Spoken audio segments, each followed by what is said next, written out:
Good morning, good morning. The May 6, 2025 Commission Meeting of the Douglas County Board of Commissioners will come to order. Welcome, citizens of Douglas County. County Clerk, please take the roll for the record. Yes, ma'am. District 1, Commissioner Henry Mitchell. Present. District 2, Commissioner Whitney Kenner-Jones. Believe she is running late. District 3, Commissioner Martin Raxton. Present. District 4, Commissioner Vice Chair Mark Alcaraz. Present. Chairman Dr. Ramona Jackson-Jones. Present. Thank you so much, Madam Clerk. This morning, Board of Commissioners and the citizens of Douglas County, we are moving into our invocation. We are pleased to have with us this morning Anthony Stevens from Tranquil African Methodist Episcopal Church with us this morning to lead us in our invocation. Please stand for the invocation, and after the invocation, please join us for the pledge to the flag.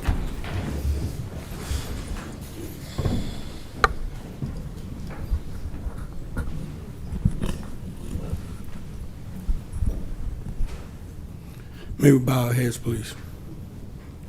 Dear Heavenly Father, we come to you this day as humble as we know how. We come for not any outside show of fashion. We come lifting you up. We come praising you. We come giving you the honor and the glory, because the honor and glory is yours and yours alone. We thank you, Father, for blessing us this day. We thank you, Father, for allowing us to gather here to do the business of this county. We ask that you bless each and every commissioner, that they will open up their hearts and minds and do the work of the county in good faith and in love and caring of your people. We thank you, Father, for just blessing us with your mercy and grace. We thank you for waking us up this morning, giving us another chance to get it right, to say thank you for all that you do and all that you will do. And all these many blessings I say in your Son, Jesus Christ's name. Amen, and thank God. Amen. Amen. I pledge allegiance to the flag of the United States of America and to the republic for which it stands, one nation, under God, indivisible, with liberty and justice for all.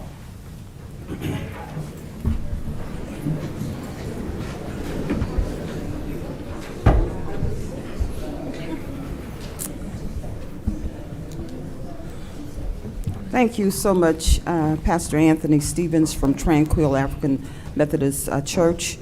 We really appreciate you coming in, praying over our county this morning, and thank you for just being here. Board of Commissioners, Clerk, first let me tap into you and ask you, did we have anyone sign up for public comment today? We did not. Okay, thank you so much.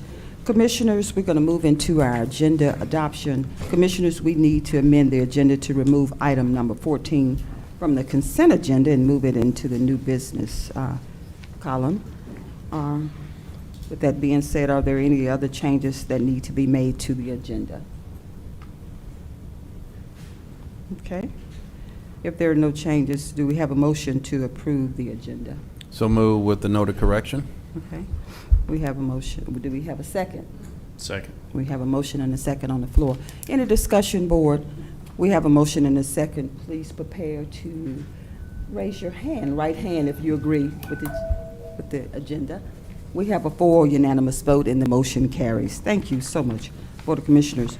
Board members, please just be reminded, as we all know, that we have 3 minutes to make remarks, board, and we have 2 minutes for a rebuttal. So if we could just stay the course this morning, I would greatly appreciate that. Approval of the minutes. Next on the agenda is the approval of the minutes. I was waiting on you, Commissioner Mitchell, to finish. Okay. Next on the agenda is the approval of the minutes. You have the minutes of the commission meeting April 15, 2025, the work session minutes of April 14, 2025, and the executive session minutes of April 14, 2025. Do we have a motion to approve the minutes as presented? Madam Chair, I make a motion to approve the minutes from the April 15th, April 14th, and April 14th executive sessions as presented. Thank you so much, Commissioner Raxton. Do we have a second, board? Second. Okay, we have a second. We have a motion and a second. Any discussion? We have a motion and a second. Please prepare to cast your electronic votes.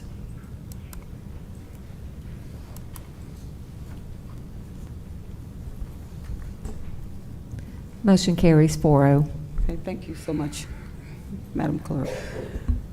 We have the financial report for the month of March 2025. Do we have a motion to accept the financial report? So moved. Do we have a second? Second. Okay, we have a motion and a second on the floor. Any discussion, board? We have a motion and a second. Please prepare to cast your electronic votes.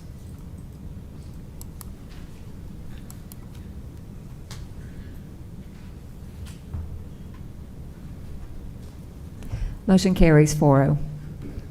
All right, thank you so much, Madam Clerk. Board of Commissioners, we have two proclamations this morning, and we are so excited. We will wait until both proclamations are read and voted on, and then we will take photos. This is an exciting moment with us. Clerk, would you please begin with our first proclamation? Yes, ma'am. Mm-hmm. Number 5, proclaiming the week of May 18th through 24th, 2025 as Emergency Medical Services Week in Douglas County, Georgia. Chief Allen is here to read the proclamation. Good morning, Good morning. Madam Chair, Vice Chair, Board of Commissioners, County Administration. So the month of May is designated as the National First Responders Month, and today we're going to be doing the proclamation for the week of the 18th to the 21st, to the 24th for Emergency Medical Services, our EMS week. And so I'm going to go ahead and read this. I also like to say Friday we're going to be having a graduation for our SAFER recruits, and you guys should have been notified. If not, we'll reach out to you. So I'm going to go ahead and read the proclamation. Whereas emergency medical services is a vital public service, and whereas the members of emergency medical services teams are ready to provide life-saving care to those in need 24 hours a day, 7 days a week. And whereas access to quality emergency care dramatically improves the survival and recovery rate of those who experience sudden illness or injury. And whereas emergency medical services fills healthcare gaps by providing important out-of-hospital care, including preventive medicine, follow-up care, and access to telemedicine. And whereas emergency medical services systems consist of first responders, emergency medical technicians, paramedics, emergency medical dispatchers, firefighters, police officers, educators, administrators, pre-hospital nurses, emergency physicians, trained members of the public, and other out-of-hospital medical care providers. And whereas the members of emergency medical service teams, whether career or volunteer, engage in thousands of hours of specialized training and continuing education to enhance their life and saving skills. Whereas it is appropriate to recognize the value and the accomplishments of emergency medical services providers by designating the Emergency Medical Services EMS Week. Now, therefore, we, the Douglas County Board of Commissioners, do hereby proclaim May 18th to the 24th, 2025 as Emergency Medical Services Week throughout Douglas County, Georgia, and we encourage the citizens of Douglas County to observe this week in honor of the of the EMS profession and the essential services it provides. So proclaimed this 6th day of May, 2025. Signed, Dr. Ramona Jackson Jones, Chairman, Henry Mitchell III, District 1, Whitney Kennard Jones, District 2, Martin W. Raxton, District 3, and Mark Alcarez, District 4.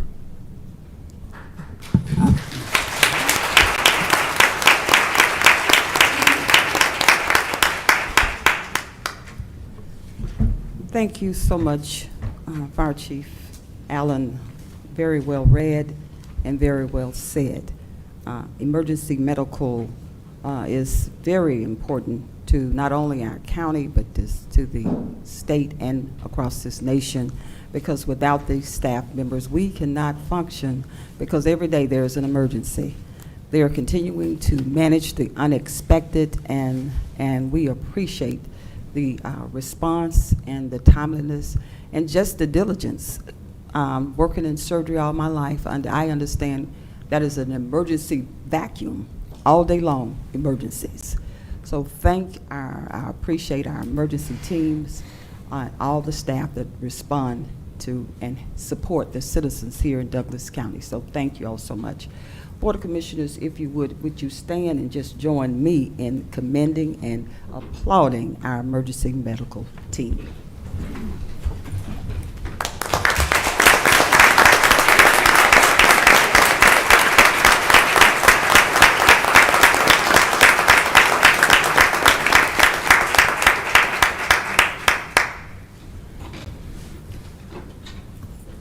Board of Commissioners, you've heard the proclamation. Do we have a motion to approve? So moved. Second. We have a motion and a second on the floor. Any discussion? And I know we will have some. Vice Chair, you are the Chair of Public Safety. I know you have a few words. It takes a special person to do your job. You know, not everyone is cut to see some of the things that you see. But what is just sometimes overwhelming to me is how, in that position, as many as our public safety individuals are, you don't think about it, you just do. You do the job that you're intended to do, and our county is a better place because you serve it. And we are very, very thankful for everything you do, the tireless nights, the people don't think about it when it's out freezing outside, snowing, raining. You do your job and you do it well. And I think we have I will say this, I believe we have the best fire department in the state. And I appreciate you for all that you do, more than you know. I yield back, Madam Chair. Thank you so much, Vice Chair. Any other response? Sure. Commissioner Braxton, you have the floor. Thank you. Well, to echo what Vice Chairman Alcarez has said, you do a hard job. You do a job where many are called, but few are chosen. And we certainly acknowledge that. We appreciate you being there on the front line, rescuing, saving, and working with our citizens in our community. For that, I thank you, I applaud you, and this proclamation is so well deserved. So thank you, and anything that we can do, we're here to serve and we're here to support. Madam Chair, I yield the floor back to you. Thank you so much, Commissioner Braxton. Commissioner Mitchell, want to chime in? Sure. I'll say a few words. This is a very unique job from which you guys do, and your response times. And I mean, EMS is some things that you guys see that some of us would probably not handle and handle it well. I commend you guys on just being there and being there for the public and understanding that what you guys do is very unique. It takes a special person to do that type of work and do that type of a job. So job well done, keep up the great work, and I'm glad to be honoring you guys for this week from the things from which you do. So again, thank you and job well done. All right, thank you so much, Commissioner Mitchell. With that being said, we have a motion and a second on the floor. Board of Commissioners, please prepare to cast your electronic votes.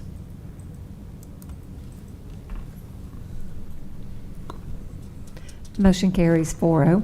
Okay, we have a 4 unanimous vote and the motion carries, Board. Thank you so much again, what our emergency medical services do here in Douglas County. Thank you so much. All right, Madam Clerk, you have the floor. Yes, our second proclamation is proclaiming the month of May 2025 as Older Americans Month in Douglas County. Dr. Consuela Gilchrist is here to read the proclamation. Good morning, Madam Chair, Vice Chair, Commissioners, Administration. This is indeed the most wonderful time of the year. We are here today to acknowledge and to honor all of our older adults in Douglas County. As you see, when they show up, they show up. And so we are very proud to be a part of their lives, and they mean the world to us. But before I start the proclamation, I would like to ask our staff to stand. Senior Services staff.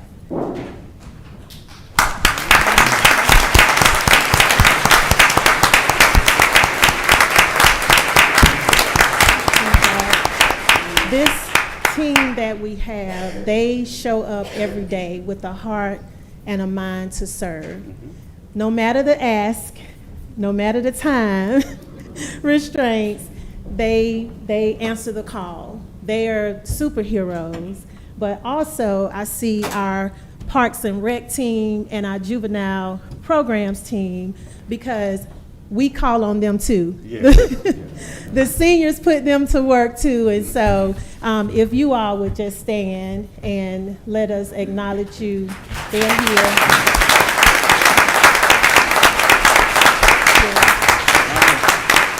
So thank you all so much for also answering the call. Monthly, we have a food distribution for the entire community. And our Parks and Rec team, our juvenile programs team, they come and they work tirelessly for that event and what we do. And I am just so grateful to be a part of this senior services program. So thank you all so much.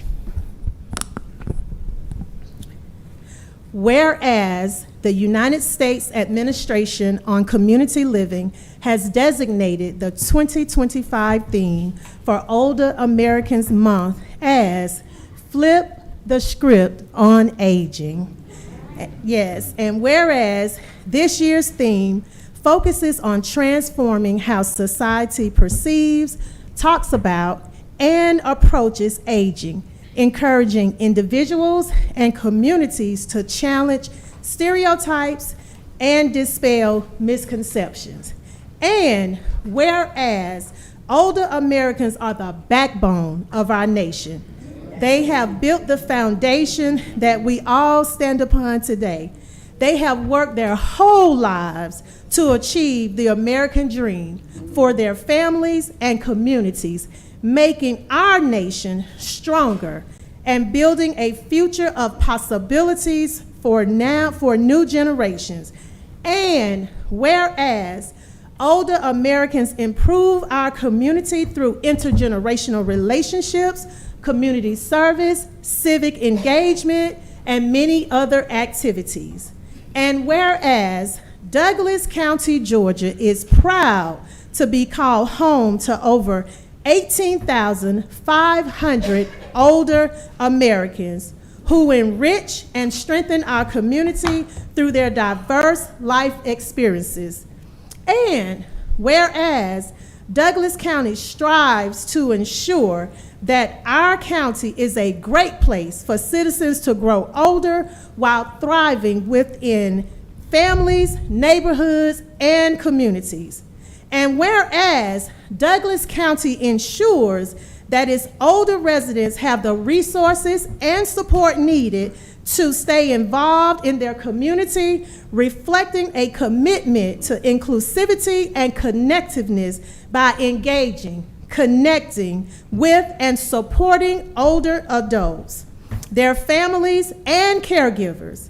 And whereas Douglas County Senior Services advocates for older adults, promotes awareness of issues surrounding aging, and defends everyone's right to live full lives with dignity and respect.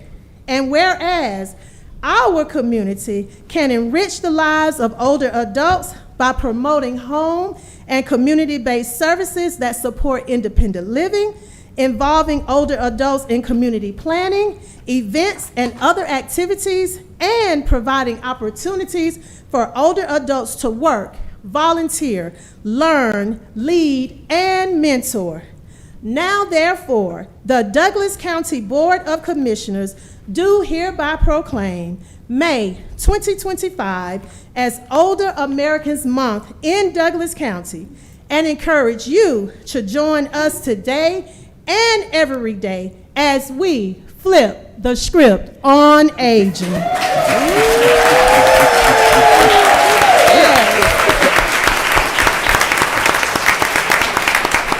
In honoring older adults' contributions, exploring the many opportunities for staying active and engaged as we age, and highlighting the opportunities for purpose, exploration, and connections that come with aging. So proclaimed this 6th day of May 2025, signed and sealed by Dr. Ramona Jackson Jones, Chairman, Henry Mitchell III, District 1, Whitney Kenner Jones, District 2, Martin W. Raxton, District 3, and Mark Acarez, District 4. Thank you.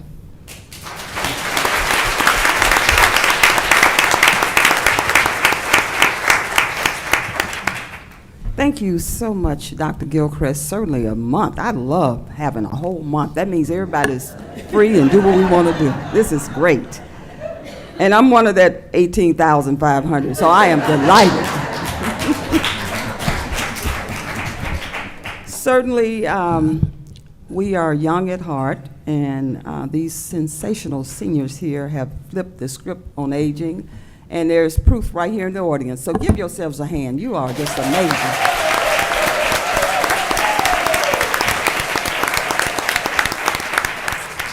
Our seniors are vivacious, and we are just rambunctious, and we like to have fun. So Yes. I appreciate every single thing y'all do to keep the music going and all the festivities in Douglas County, because it is time for us to celebrate what you've done. And I'm telling you, this nation stands on the shoulders of seniors. Cannot do it. You all are the backbone, the front bone, and all the bones that make it happen.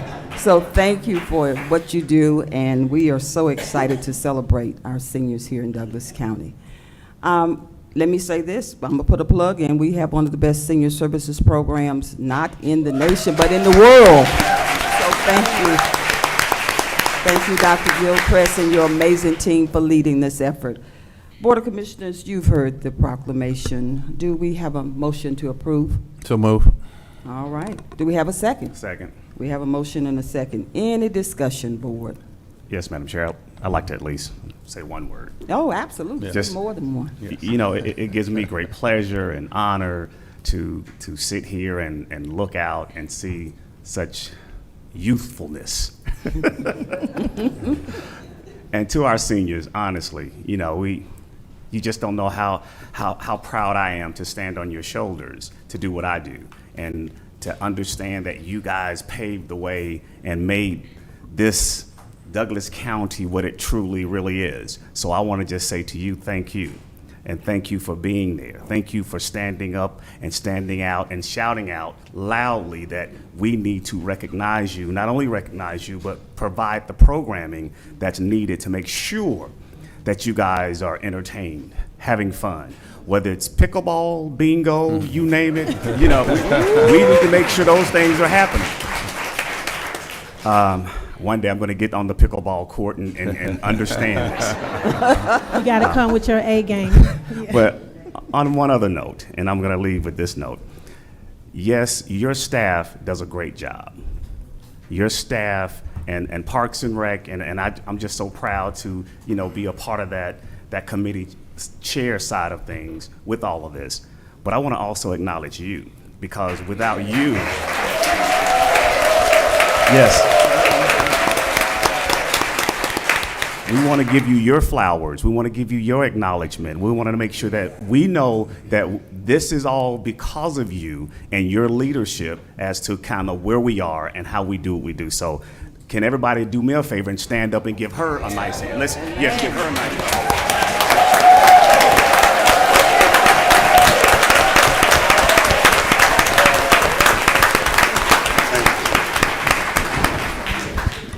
You know, it's, you know, I get it. You know, you don't like the light shining on you. She always tell me, Commissioner Mitchell, don't call me up to the podium. Don't do this.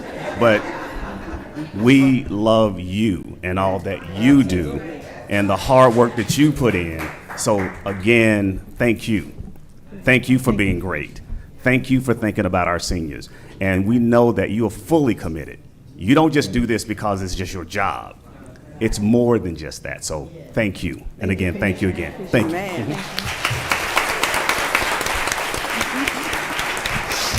All right. right, I see two. Everybody's hand. Which one do I go with? Go ahead. Commissioner Martin Braxton, you have the floor. All District right. 3. All right, District 3. So thank you. First, I want to lead in under the tutelage and leadership of District 3's own Dr. Consuela Gilchrist. Thank you for your leadership. Thank you for challenging the status quo. And one of the things that I want to share with the seniors is that I hear about District 3 needing a pickleball court. So we're going to work on that. But to my fellow baby boomers, I just want to thank you for being the leaders. You're my uncles and aunts, and I don't take that lightly. And we want to ensure that you age in place gracefully here in Douglas County. So we want to do everything that we can to ensure that we provide those opportunities, those services, and those areas that will make sure that you're whole, sustained, and know that you're loved here by the leadership here in Douglas County. So with that, I would say thank you because, again, as Commissioner Henry Mitchell indicated, we're standing on your shoulders. We're standing where you have helped pave the way, and now it's time for us to pull in the next generation behind us to do likewise. So with that, I say thank you. God bless each and every one of you, and we stand ready to serve at your needs. Thank you. Thank you. Thank you. Thank you so much. Thank you so, you yield back? I yield back, Madam Chair. Thank you. I don't Vice know. Chairman Alcarez, you have the floor. I don't know how much more can be said, but you know when you're doing something right when you walk into one of our senior services buildings and you see nothing but smiles and you hear laughter. That's when you know our county is doing good things for our seniors. And what a blessing it is at some of our events where you guys, when you show up, you show up. And nothing like watching your group dance out there in front of the courthouse. You can still cut a rug. But it is such a blessing. And if it wasn't for those older ones in my life, that's who shaped me who I am. And it's from those good hearts from your generation. And I just pray our generation does the same for the ones coming up behind us. But we are so thankful you are such a blessing. And you're a blessing to me when I walk in there and see, like I said, there's nothing better than to hear laughter and just to see all of our seniors at our senior services departments, your activities and all that, and you're cutting up. It's just great. And I appreciate what you do for them. Because like I said, if it wasn't for when you see those smiles and you hear that laughter, you know you're doing something right. And God bless you all. I yield back, Madam Chair. Well, thank you so much, Vice Chair. Well, Board, we have a motion and a second on the floor. Please prepare to cast your electronic votes.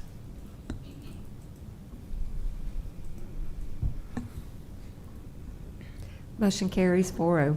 We have a 4 unanimous vote, and the motion passed for our sensational seniors.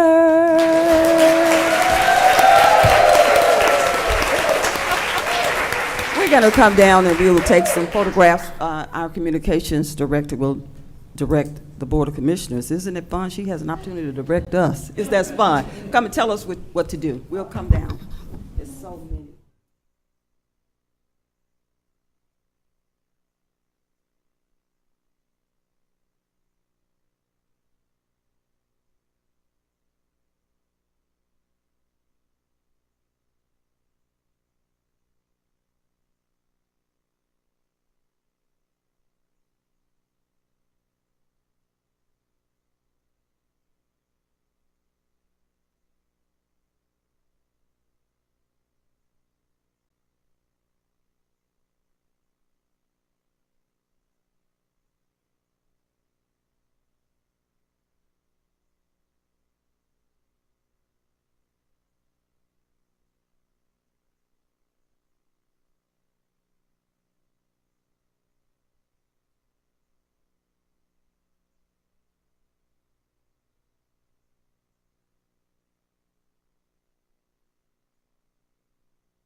will resume as soon as the room clear out a little bit. So, once we clear. Okay.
Let him get out just a little.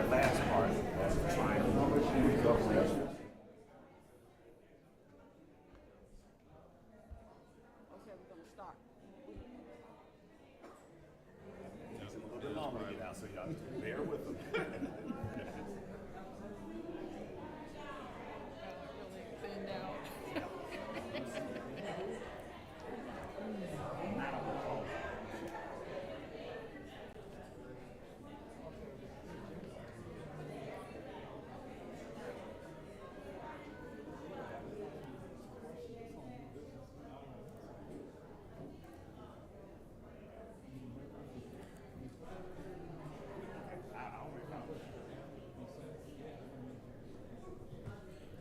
And there may not be any questions, but I just think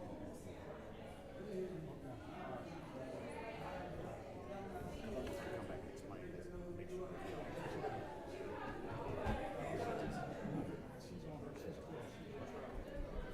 Yes.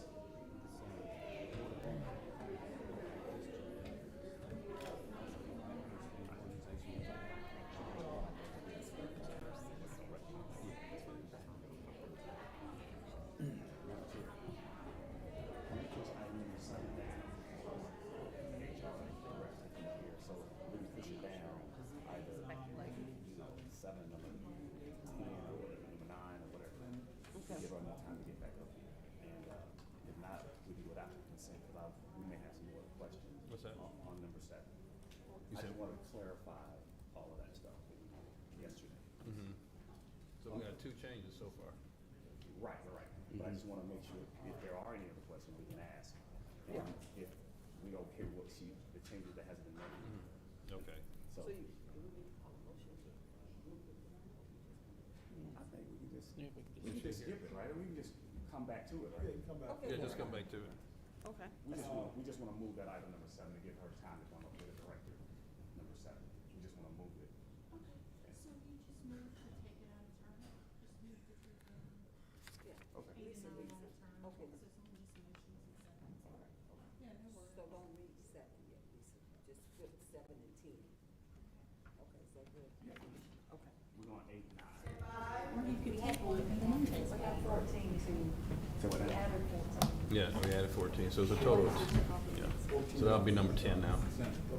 Okay. Oh, thank you so much, boy. I'm telling you, we have such amazing seniors here in Douglas County. They're sensational, and we had an amazing crowd today come in, certainly comprised of our citizens, and we are so excited to celebrate our older Americans here in Douglas County. Board of Commissioners, we are resuming our meeting.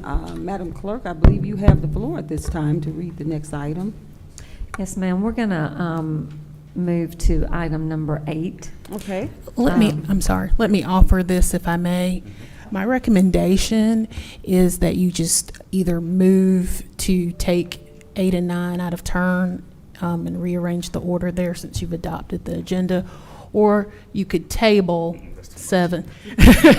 Okay. I like the first one. Okay, so if someone wants to move and someone wants to second it, we can take the new business items out of turn. Madam Chair, I'd like to take the recommendation from staff attorney to move that item temporarily and come back to it. So that's the motion. Okay. Do we have a second? Second. Okay, we have a motion and a second. Okay, we have a motion and a second.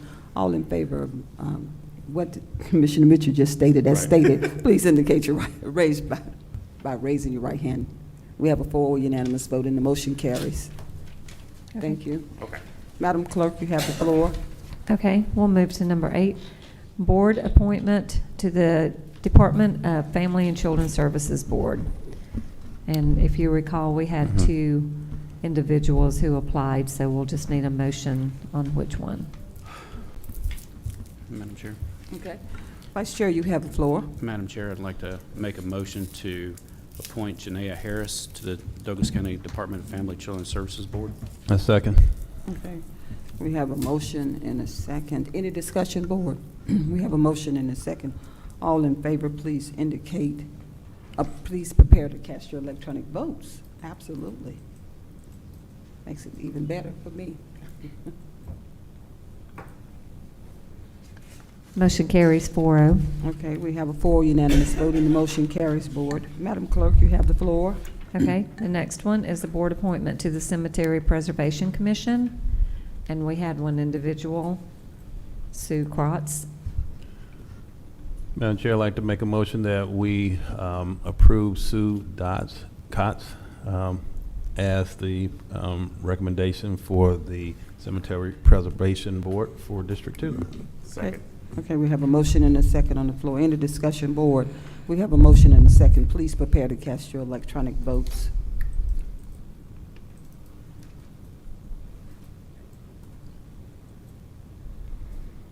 Motion carries 4-0. And we had moved number 14, so would you like me to go ahead with that one? Yes, please. Okay, consideration of SDC ATLA LLC's written application for exemption under Section 2E of Douglas County Resolution 25-116. Okay. Audrey Lewis is here to answer any questions. Okay, thank you.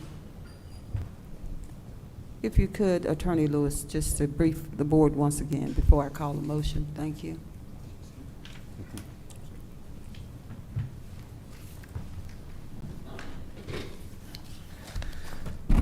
Good morning, Good morning. everyone, Madam Chair, Board of Commissioners, Administration, all parties assembled here today. I come to brief the board, briefly brief the board about the application which is before you today on the agenda item. It is the written application of SDC ATLA LLC. They submitted a written letter to the Board of Commissioners April 10th of 2025 seeking exemption from the moratorium imposed by the Commission last March. In addition to that, on April 25th, approximately therein, they submitted a supplementary letter to their original application, updating the board on the status of their regional review. Just to recall what has occurred, the moratorium captured any applications for any rezonings, special use or conditional use permits, future land use map amendments that may have initiated local review or regional review. However, if those applicants had not finished the process in time to have their applications advertised for a public hearing in compliance with the zoning procedures law, then they were still allowed to seek exemption under 2E of this resolution. And so that's what we're here for today. I believe their application was initiated or filed November 21st of 2024. That's when the local review, I think, began. Through that process, based on certain thresholds, they may have to undergo regional review as well. And so At this point, that has been completed, and I believe there are recommendations. They may have submitted that as an addendum to their supplementary letter, but I will note that the DRI review does not bind the board. It is advisory. Of course, it is something that can be considered, and I think is encouraged to be considered, but is not binding. And so in their written letter, and I just want to clarify as well, they're not here on the merits of the application itself. And so I know we're using application twice, so I'm going to refer to the matter before the board today as a letter, so as not to confuse the board, and refer as application to the actual application for the rezoning. And so with this letter that they submitted, which is subject to review by the board here today, they have basically alleged that they are entitled to certain rights under Georgia law. And we refer to those as vesting rights. And that's really the litmus test that the board adopted into its resolution regarding the moratorium, that those that would have vested under Georgia law, not to the knowledge of the board, maybe unknown to the board, that they would have certain rights that we cannot arbitrarily disturb. So they're here today saying that they qualify for that. Just by way of framing the issue, the Supreme Court has outlined 4 scenarios where landowners or developers would acquire vesting rights. One of those 3 is when they have relied on current zoning. That is the basis for which, in reviewing the letter written by Mr. Fowler's clients, they indicate that that is the belief and basis that they are asserting that their rights vested on. And they are saying that in reliance on that present zoning, they've expended certain amounts of money, that they think that that reliance on the zoning, as well as their expenditures in reliance on the zoning, qualify them for exemption. And in support of that, they have to provide facts and circumstances that support that, and that's the purpose of the hearing today, as well as their written submissions. And so there has to be proof of that to qualify. They've cited, in addition to and in support of their position, a few cases. And so I want to just direct your attention to those and provide a little guidance with respect to those cases. So one of the cases that they cite to is Banks County versus Chambers of Georgia, citation 264 Georgia 421. And they also cite to, I think, a case that's out of Atlanta, Atlanta versus Westinghouse Electric Corp., which is 241 Georgia 560. It was heard in 1978. And while I do agree that the law is such that a property owner acquires a vested right to the continuation of a zoning classification when they incur expenses in acquiring property and developing it in reliance upon the zoning classification, what I would like to provide some light on is that those scenarios, though, tend to be where something like a zoning certification showing that they are in compliance with zoning, or in the Atlanta case, there was some sort of representation that the zoning would be a certain way. And so here, we're not in a situation where the zoning has yet changed. Remember, the moratorium is simply a pause. And so I think we are still under that period of moratorium until June 18th, because I believe the resolution only adopted 90 days. And so from March 18th, although I went to law school to avoid math, I think that that is June 18th. And so Of course, no determination yet has come from the board or official action because we're still under the moratorium. And so positionally, I would say that those facts are a little distinct than what we have today. Please consider that the application is for rezoning, conditional use permit, and future land use. So that means they cannot currently do what they've planned to do under the current zoning. And so what they're here saying, and not to use Mr. Fowler's words in another case, with the understanding that there's no guarantees as to what the board's decision and the Planning and Zoning's board decision would be should they be allowed to proceed with their application. They do have to show that they have some sort of vested rights under the case law that I have presented. I believe Mr. Fowler is here. I know the board has both the letter for review today as well as the supplement. And I know that Planning and Zoning staff is here as well, to the extent that there are any questions about that process or what has transpired up until this point procedurally. And so I'll defer to the board as to whether or not they are inclined to ask any questions or would like to hear further from any of those entities. Okay. Thank you so much, Attorney Lewis. Board, do you have any other further questions? No, I do. Okay. Commissioner Baxton, All right. you have the floor. All right, thank you, Madam Chair. Mm-hmm. So thank you, Attorney Lewis, for laying out the case. I guess my question is, based on the last case that came before the board for an exemption, just from a procedure or just from where we are in the process flow, are we at that same point in the process flow as the past applicant was when that was reviewed by this board?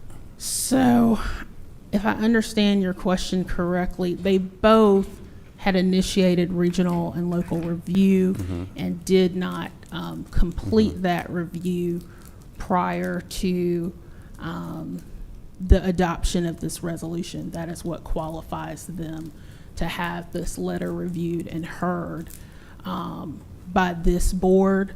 That was kind of the line of demarcation about who could be heard and whose applications would continue to be paused. In terms of the facts and circumstances about the vesting, you'll have to make independent determinations of fact about whether or not this applicant qualifies under 2E. Okay, so with that being said, I know some of the things that we also look at is financial outlay, and has there been a great amount of financial outlay getting to this point? So that is a question I would have to defer to the applicant. They Okay. have the burden of showing the facts and circumstances under 2E. And so that would be something that they would need to speak to for the board's consideration. Okay. Mr. Fowler, I'll allow you to dictate whether you want to do that or whether there's someone else you want to provide that information. Is it okay? Okay, yeah, Okay. Come yes, on. please, come right up. Thank you. Attorney everyone. Fowler, good morning. Thank you, Attorney Fowler. Joe Fowler, Post Office Box 49 in Douglasville. Thank you for the opportunity to give you this explanation for Stream's request for this waiver under paragraph 2A. Let me introduce Alex Stewart and Santiago Escobar. They're the project managers and have been working on this project for some time. It's in the western portion of the county, just to the east of Jason Industrial Boulevard. It's an assemblage of roughly 275 acres. And here's a brief timeline. February the 23rd last year, Stream had their engineers speak with Planning and Zoning and Development Services about the project after looking carefully at the area and a already zoned property, 150 acres that was zoned industrially. On February the 27th of last year, just a few days later, Stream representatives themselves spoke with Planning and Zoning about this particular project. On July the 23rd last year, we filed our application for a special use permit for the first and a single proposed building on the property that I was mentioned that was already zoned industrially, 146 acres. However, pardon me, at the suggestion of the planning and zoning staff, we withdrew that request, opting instead to begin assembling the additional properties that would be in the area that would comprise the entire project campus. That took a while because there are a total of 12 parcels that are in the assemblage. So that took us then to mid-November of last year, November the 21st of 2024. We formally submitted our request for the rezoning of the extra property and then for the special use permit for all of the data centers that will comprise the undertaking.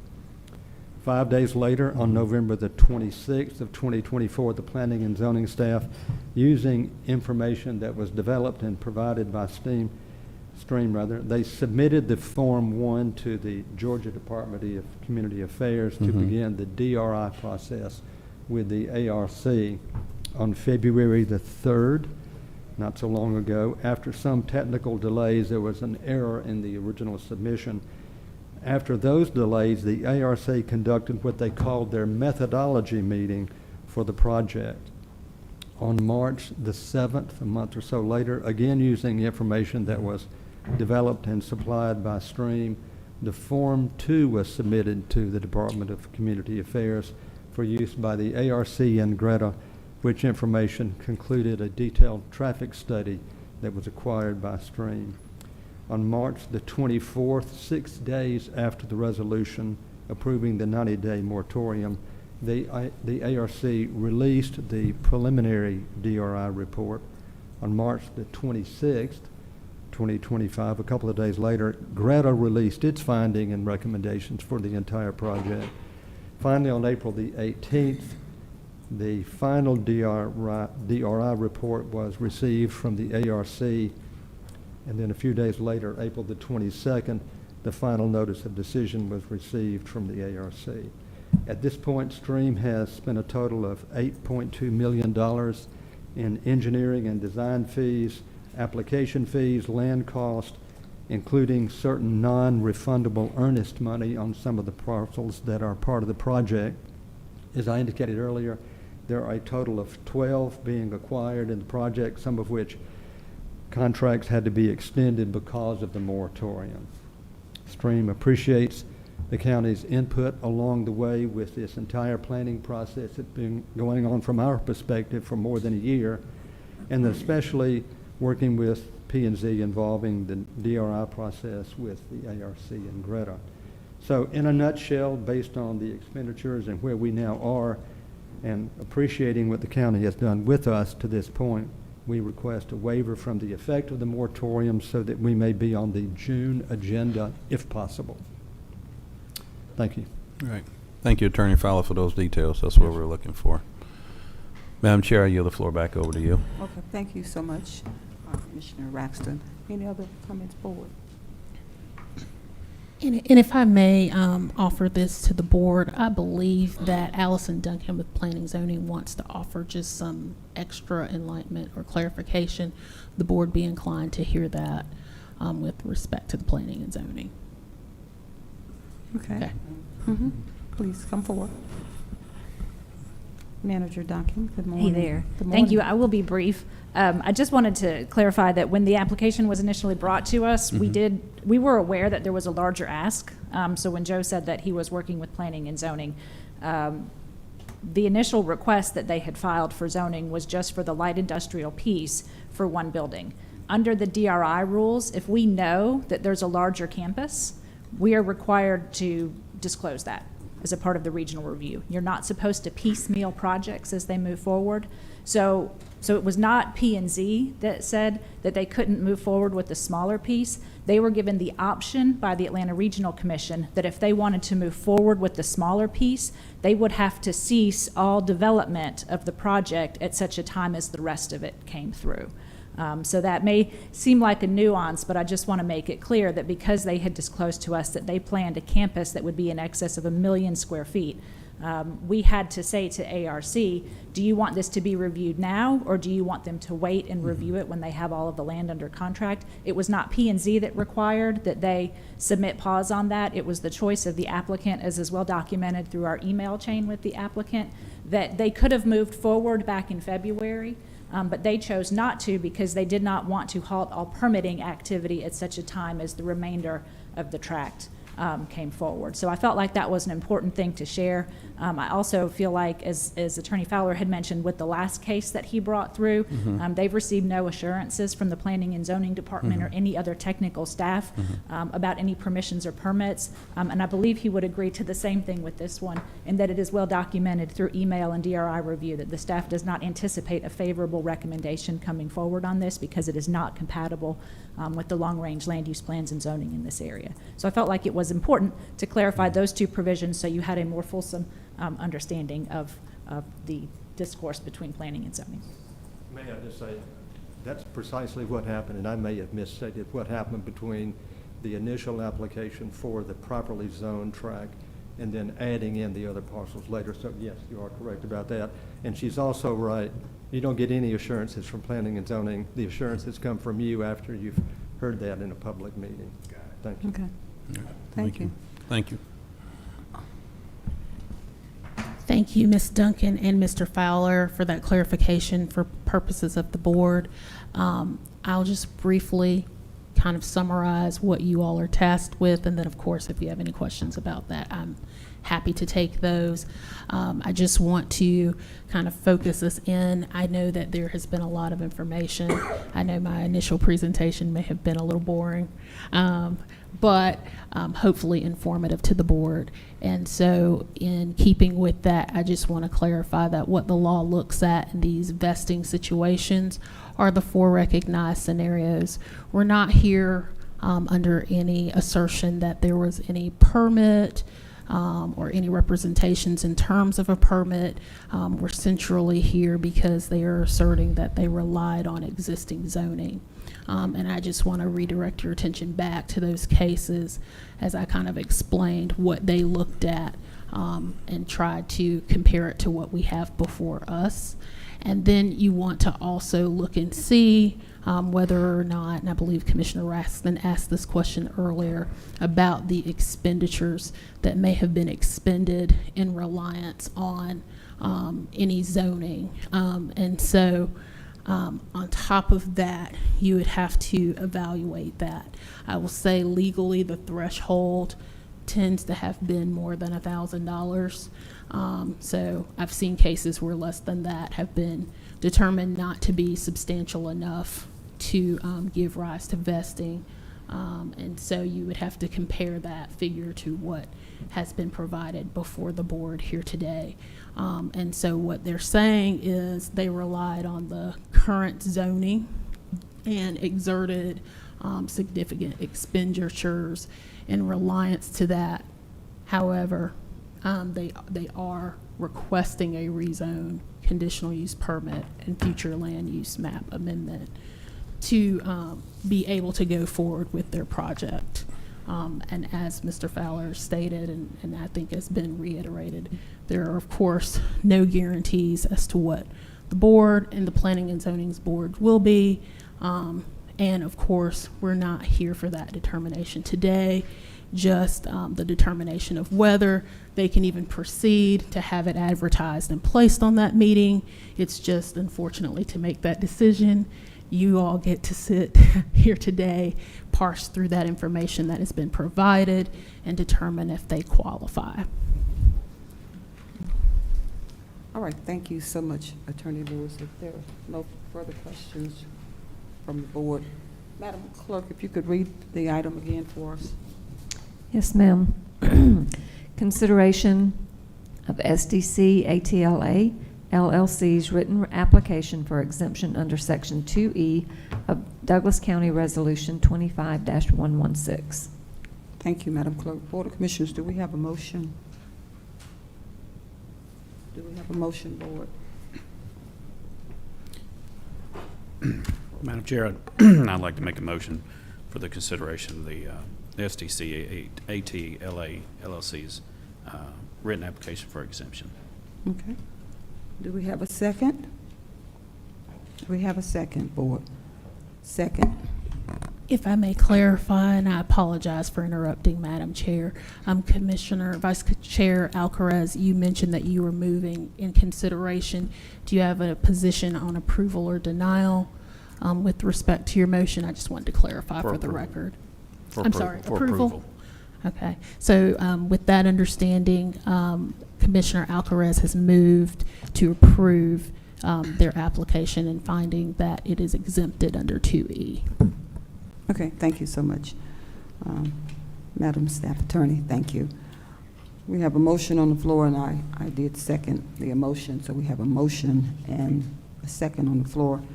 Any discussion, board? Any Yes. Okay, Commissioner Mitchell? So you said you seconded? Mhm. Oh, okay. Oh, Mhm. just want to make sure. Okay. Yeah. We have a motion and a second. Any discussion? We have a motion and a second. Please prepare to cast your votes.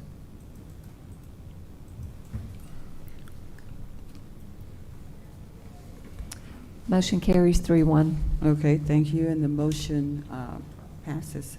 Thank you. All right. Madam Clerk, you have the floor. Okay.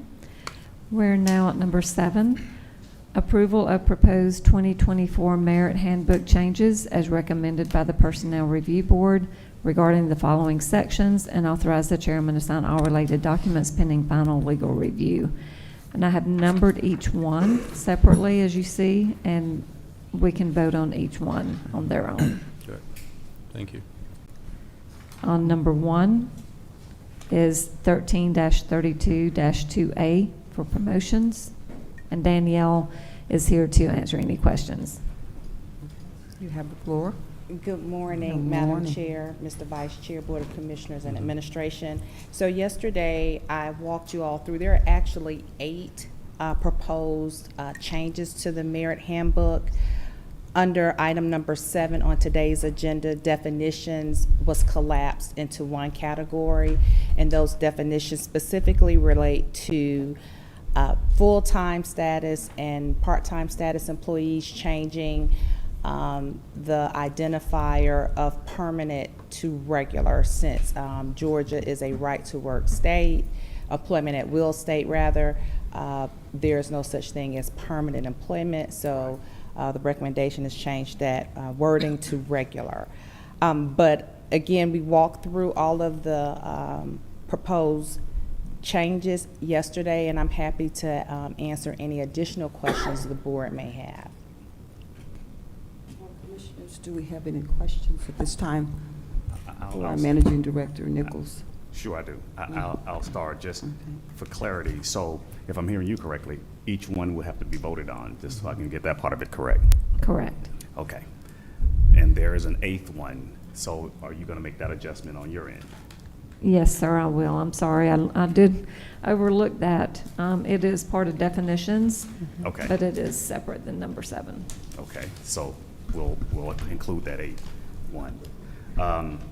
Just for clarity, I think there was 2 items of concern, was the semi-annual layout versus the quarterly. I think I read in there again that it's now quarterly, at least we're recommending to the Personnel Board, correct? That's correct. Okay. And can you highlight that, and then I'll go to my next one, and then I'll be done? Just, Yes, so for that item, that falls under on the agenda number 6 for Personnel Review Board. The original recommendation was to hold the public meetings quarterly. The rationale behind that was to ensure that we had more opportunities than once a year to address any type of modifications, proposed modifications to the merit handbook to align with any operational changes and policies that the administration or the board created. What the Personnel Review Board approved was changing it from annual to semi-annually, where the meetings will be held in the months of February and August. And from yesterday's discussion, I think the board at least from the discussion, identified that quarterly would probably be more efficient for the process. Correct. And that recommendation is what the board is recommending to that personnel board, not, so I'm clear, it's not as an option. It's kind of where we're going. So absolutely. So what will happen, the Human Resources Department will, after today's vote, will share with the Personnel Review Board any and all items that have been approved and or rejected. If any items are rejected, then that's pretty much the end of it, unless the Personnel Review Board has a question. And then, of course, for the one that will be modified, the Personnel Review Board may come back and have a comment or question. Right. I haven't experienced that yet since I've been with the county, so I'm not really certain what that process will look like, but I definitely will keep the board informed, of course, the administration informed as well, if that should happen. Okay, okay. All righty. And last but not least, the position, the hourly deal, the 30 hours, 160 hours, and can you kind of touch that once more? Yes, so that is item number 2 in reference to promotions. Correct. And essentially with that component, with respect to the recommendation, is if an employee is working out of class at a higher class, that they receive temporary pay increase to compensate that particular incumbent for the additional duties that they are performing above the class that they are actually assigned to. And they would have to work at a minimum based on the hours described in the recommendation. It equates, it's identified in increments of hours, but it's actually equivalent to 30 days. Right. And the 30-day is the measuring stick as to when at least the department head will consider moving that person to that hourly or rate or whatever that is. That's correct. Okay, okay, okay. And last but not least, we are working on the duties and responsibilities, a clear, defined definition as to what the roles and duties and responsibilities of this personnel board, correct? That's correct. So based on what Commissioner Kenner Jones requested yesterday, what Human Resources will do is we'll come up with a set of standards, if you will. We will definitely partner with the legal department for their recommendations and suggestions with regards to what that looks like before we present it to the board for the June meeting. Got it. Okay. Thank you very much. You're and thank you for welcome. making the meeting. We appreciate it. I yield back, Madam Chair. Thank you so much, Commissioner Mitchell. Any other questions, board? You have the floor. Are you finished? Yes, I have no other Oh, no other comments comments? unless there are additional questions for me. Okay. No more additions. We don't have any additions. Okay, thank you. So much. Managing Director Nichols. Thank you. All right. Okay. Just So we'll if you could take it just one read by it. one. So, One by one. number 1, 13-32, 2A, promotions. Or do we have a motion to approve? So move. Second. Okay, we have a motion and a second on the floor. Any discussion, board? We have a motion and a second. Please prepare to cast your elect. Please prepare to raise your hand accordingly if you agree, if you're in favor. We have 4 unanimous vote and the motion carried with no opposition. Okay. Okay. Number 2 is 13-40, promotions. Board of Commissioners, do we have a motion to approve? So moved. Second. We have a motion and a second on the floor. Any discussion? We have a motion and a second. All in favor, please indicate by raising your right hand. Okay, we have a 4-0 vote with no opposition. Okay. Number 3, 13-17, positions covered, opting in, out of merit system. Board of Commissioners, do we have a motion to approve? So moved. Do we have a second? Second. Okay, we have a motion and a second. Hold on. If I may clarify, I Clarify that. apologize. Yeah. Number This, 3. if I understand, 13-17 positions covered, this is opting in and out for Right. constitutional officers? Correct. Okay. Right. Based So, on discussion last. yeah, based on discussion yesterday, this was one that I thought we deemed that we did not have enforceable rights to be able to support or to approve this Right. particular motion. Is that, I just want to confirm with Attorney Lewis. So my understanding of this one was that the intent was to deny it. I think there was some discussion about whether or not the board could bind the constitutional officers in terms of opting in and out. Right. As the statute reads, it really affords the constitutional officer that discretion.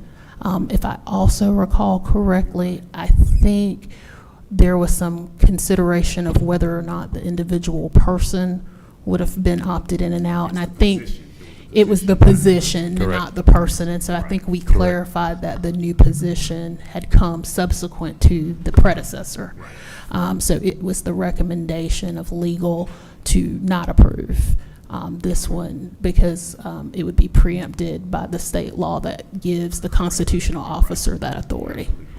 Right. Okay, clerk, if you could read it once again, and I'll. So I did have a question for General Counsel. Thank you. So with that being said, since the state law supersedes this, is this something that we even need to take a vote on if we cannot even action on this? I think you can just deny it if that was the intent of the board. That doesn't, the superseding doesn't prevent you from denying it. And so I may be anticipating, but it looked like maybe Commissioner Mitchell was going to withdraw his motion based on that. And that's what I'm going to do. I'm going to withdraw my motion and make the, Okay. I'll make the denial recommendation as a motion for denial. Okay, Second. so we do have a motion on the floor for denial, and we do have a second on the floor for denial. We have a motion and a second. All in favor of denial, please indicate by raising your right hand. We have a 4-0 unanimous vote with no opposition. Madam Clerk, tab number 4. Okay, number 4, update the title Personnel Personnel Department to Human Resources Department. Do we have a motion? So move. Do we have a second? I- Second. Any, do you? I do have a question Any about it. discussion? Yeah. Yes. Didn't we kind of come back to the mere fact of it didn't matter that it should be the personnel, that your recommendation was that we keep it as the personnel board versus the human resource department board. So I think that was kind of worked out yesterday. That's leave it. correct. And so for Okay. this particular recommendation, it is within the merit system changing the Right. reference of personnel department to human resources department. Right. Okay. Commissioner Raxton posed the question, should we also consider changing the name of the board to the human resources Okay. board? And in that discussion, what was, I think, key that surfaced from that is that would give the impression that the board will weigh in on all human resources related matters, not just personnel related matters. So this stands as read, I guess. Correct. Okay. I'm good. You want to rescind your? No. Motion. It's already been the motion and approved. This was discussion, so it looks like it's fine. Yeah. We just need the vote. Right. Need to vote. We have, all in favor, please indicate by raising your right hand. We were certainly in discussion mode. Mhm. We have a 3-1 vote. In opposition, let me make sure. Okay, we have 3-1 vote, and the motion carries. Thank you. Madam Okay. Clerk? Number 5, 13-130B, Family and Medical Leave Act. Okay, do we have a motion? So move. Second. Okay, we have a motion and a second on the floor. Any discussion, board? We have a motion and a second. Please indicate by raising your right hand if you're in favor. We have a 4-0 unanimous vote, and the motion carries with no opposition. Tab number 6. 13-9F, Personnel Review Board. Do we have a motion, board? So move. Do we have a second? Second. We have a motion and a second. Any discussion? We have a motion and a second. All in- And I apologize. If we could have clarity as to what the motion was, I think either approve, deny, or defer would be the options. So Commissioner Mitchell, I believe you were the movant. Can you clarify which position you were moving for? Now, can you express on that? Because now you're right, I need to kind of hear it again to make sure we actually approving this or denying this. So the Personnel Review Board is recommending modifying the frequency in which it currently holds its public meetings from annually to semi-annually. The discussion surrounding this was whether it should be changed from semi-annually to quarterly. And right now, we're saying this is quarterly to 13-19, because based on what I'm reading in here. No, No. this particular item, the proposal is semi-annually. I believe you all would have to modify. Okay, so no, so this need to be denied then. Okay. Yes. So, just a quick question, because what I'm reading here is showing that it's quarterly. I think it's been updated, you know, Attorney Lewis, you can correct us, but it looks like this was updated from yesterday's packet. And it currently reads that changes in the county merit system will be conducted on a quarterly basis. So I think, and Attorney Lewis can definitely correct me if I'm wrong, I think the goal is to modify what was proposed from semi-annually to quarterly. So the motion would be modified, I believe. It is, but it looks like based on what was submitted with the agenda item between yesterday and today, it looks Correct. like that modification already occurred. Incorporated. Show And it's so quarterly. you could move to approve Right. the Yes. reading of it as modified for this Yes. agenda item. Yes. Correct. Okay. Yes, and that's what I thought, but yes, okay. So my motion stand. Yeah, and my second stance, that we will approve the changes to That's quarterly. Okay, we have a motion and a second on the floor. Any other discussion? We have a motion and a second. All in favor, please indicate by raising your right hand. We have a 4 unanimous vote with no opposition.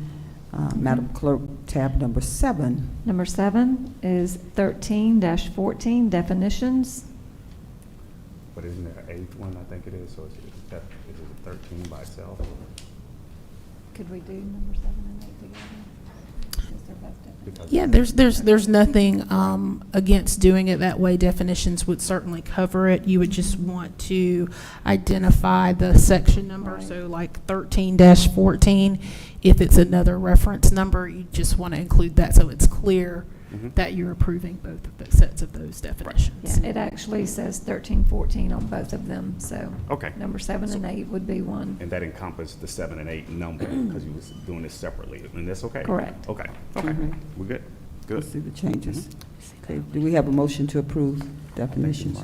So moved. Okay, we already did it. Okay. Did we not? I mean, I thought. No, I don't think we did. Okay. Yeah. You had a senior moment. Yeah, Yeah. oh, yeah, I'm so having a moved. Motion we're and starting. second. So do Okay. we have a second? Second, Okay, yes. We have a yes. motion and a second. Any discussion, board? We have a motion and a second. All in favor, please indicate by raising your right hand. We have 4 unanimous vote, and the motion carries. Different. I believe it's a tab number 8 as well, isn't it, Madam No, they Clerk? combined that, that's what we That was discussed. 7 and Yeah, 8. that- 7 and 7 and 7 8 and 8. combined. Okay. With that being said, I yield the floor back to you, Madam Clerk. Okay. Next on our agenda is the consent agenda, so we'll just need a motion to approve. Okay. Board of Commissioners, do we have a motion to approve the consent agenda? So moved. Second. Okay, we have a motion and a second on the floor. We have a motion and a second on the floor. Please prepare to cast your electronic votes, please. Give us just 1 second. Mhm.